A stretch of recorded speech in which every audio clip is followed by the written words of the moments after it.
Our pro-lifers are praising a decision by a federal judge ordering the release of documents related to the June medical services case recently before the Supreme Court. Abortion providers had fought to keep those documents under seal.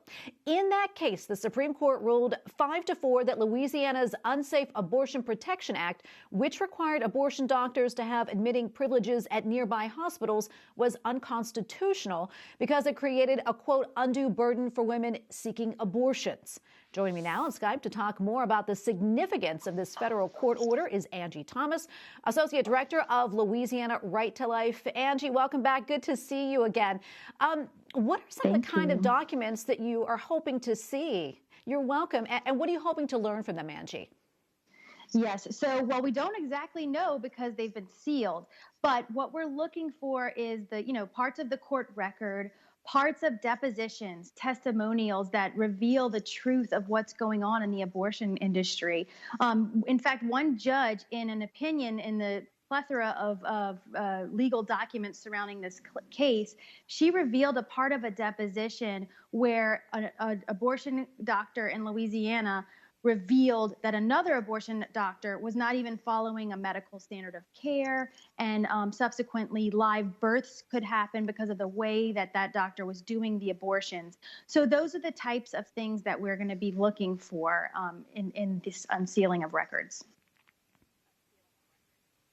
I know that Louisiana's Attorney General is calling this, quote, a victory for transparency. That said, why was this information previously under seal?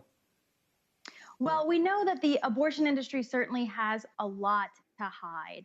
Abortion thrives in that secrecy. So it was a huge win to be able to unseal these records and reveal the truth of what's going on. It reminds me a lot of the tobacco industry, how big tobacco money controlled all of the information. And so what we're starting to see is a crack in their wall of secrecy. So we're very thankful for that. Well, I know you and I talked shortly after the Supreme Court's decision in the June medical case about the ruling's impact on the health and safety of women. How will access, do you think, to these records help ensure their protection? Well, what we'd like to see is, the legal academics and journalists and lawmakers are going to have access to these documents, very unique documents revealing the truth, having actual abortionists revealing the things that are going on inside. And so we're going to see some good policy come out of that, hopefully. Once the truth is revealed, we'll be able to have the legislators really craft new legislation that can help women and children in the future. And, this case was always about the safety of women. It came to us as testimonials of women who were actually hurt in abortion clinics and here in Louisiana. That's why we brought this idea to Senator Katrina Jackson in the first place, and why this law was even created. That problem still exists because, as you just said, the law was unfortunately struck down. So what we can do with these records is go back to the table and continue to fight for the safety of women and, of course, the safety of unborn children. Angie, we have probably about a minute left, but I'm wondering, how do you think this is going to help in crafting some new pro-life legislation in the future? Well, like I said, I think that it's going to help the lawmakers really see the reality of what's going on in abortion clinics. And I also suspect that this may have an effect on how often the abortion industry challenges the laws that we make.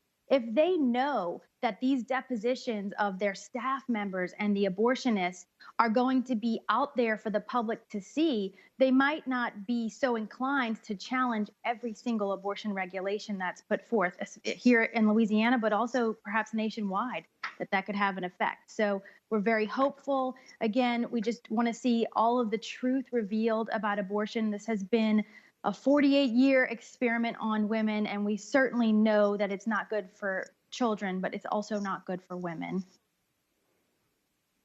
Absolutely. Angie Thomas, Associate Director of Louisiana Right to Life. Thank you so much, Angie, for your time. We appreciate it. Thank you.